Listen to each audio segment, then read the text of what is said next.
Love is Blind is a flash story I worked on with Lisa Hicks, Jung, and Alex Scarlata. This is a project for LCC 4720 Interactive Narrative. One of the requirements of this project was to look at different ways you can narrate a story. One of the things that we decided that we wanted to investigate was how can we use sound to explore a digital space. We noticed that with most video games these days, they're pushing for bigger and better graphics. So we thought, well, what if you take all the graphics out? What if there is nothing to see with a game? How would you then tell a compelling story? Initially, we wanted to do was have a 3D space that the user could then walk through, and as they came to certain objects, sounds from the environment would then clue the user in to what was going on around them and allow them to build their own story and their own idea of what is going on in this area. However, we ran into some problems in that we didn't have enough skills or knowledge to build a space like this, so then we ended up going with Flash and making a much smaller and simpler area to navigate. We ended up deciding is that we will use a school and a hallway in particular as our 3D space, because the hallway is a really familiar space for most users.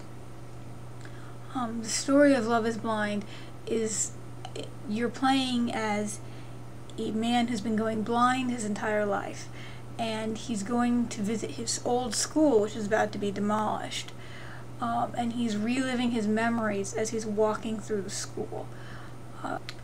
The reason why the character in the story has been going blind instead of being blind from birth is because we ran into problems with getting sounds for the game, so we wanted to be able to incorporate some visuals, however small, to help the user out when they're playing this game. So therefore, as you go into the different rooms, you see an image that comes up, and this image is some image from the character's past. We purposely left these images vague and the text on them purposely short so that the player can put their own experience into the story. We use sound to evoke the memories of the player themselves. For example, in the room that holds the Christmas memories for the character, we use a sound of children playing a Christmas carol on the xylophone, which is something that we thought was a fairly common thing to have heard in your past. We are generalizing about the past of our players, but we try to incorporate something that everyone can relate to somehow in their life.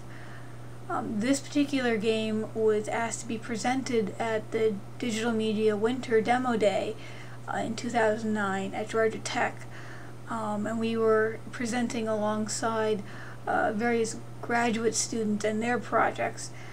So that was a really important thing for us, that we were asked to show off our game to other professors and also visiting guests of the campus.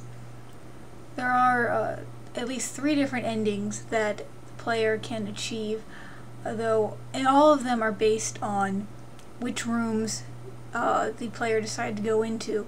As the player walks down the hallway, they can hear noises coming from the rooms that indicate what sort of memory is in there. So the user can choose which memories they want to see. Like, do they want to see the prom memory, which we have a common prom song playing. You can go to the Halloween memory where there's some spooky music playing, and which memories you view changes the text at the end of the game. Another thing that we used to help the player out in navigating the space was Braille. As you approach rooms, Braille will come up on the screen, and you can mouse over the Braille to simulate a blind person running their hands over it, and then it will change to regular text.